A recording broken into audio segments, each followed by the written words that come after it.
Hi friends, Sankranti పిండి వంటలు అయితే నేనైతే మొదలు పెట్టేస్తాను ఈరోజు అట్లా చేసి.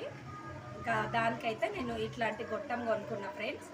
ఎందుకంటే పురాతనవి ఉన్నాయి కానీ అవి ఒత్తలేకపోతున్నాను. సో నేను ఇట్లా తిప్పేది కొనుక్కున్నా. హోల్స్ కూడా ఇట్లాంటిదే పెట్టండి మీరు బిల్ల, ఎందుకంటే చిన్నపిల్లలు తిన్నా బాగుంటుంది. మనం స్టార్స్ అవి పెడితే కుచ్చుకుంటాయి పళ్ళకి.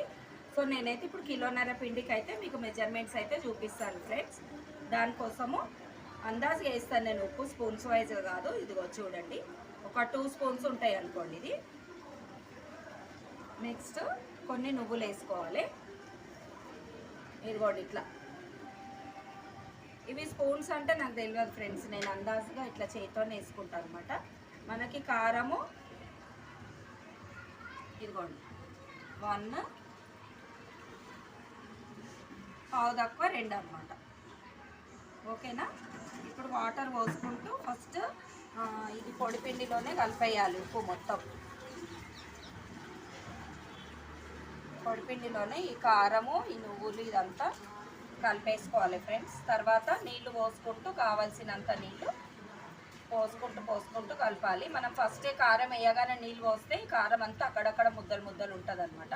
సో అట్లా వేయద్దు. ఫస్ట్ పొడిపిండిలో మాత్రం ఇవంతా కలిసి చూడండి ఫ్రెండ్స్, కలుపుతున్నాను. నేను వాటర్ పోసుకొని, నేను చల్లనీళ్ళే పోసి కలుపుతా ఫ్రెండ్స్. ఎందుకంటే ఇది గొట్టం అనేది బాగుందనమాట.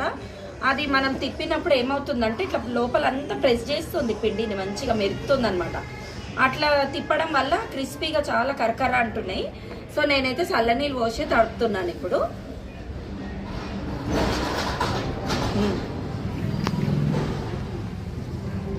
ఓకేనా, చూడండి.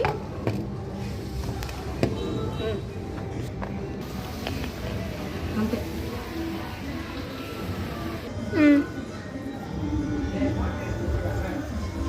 చికెన్ అనేది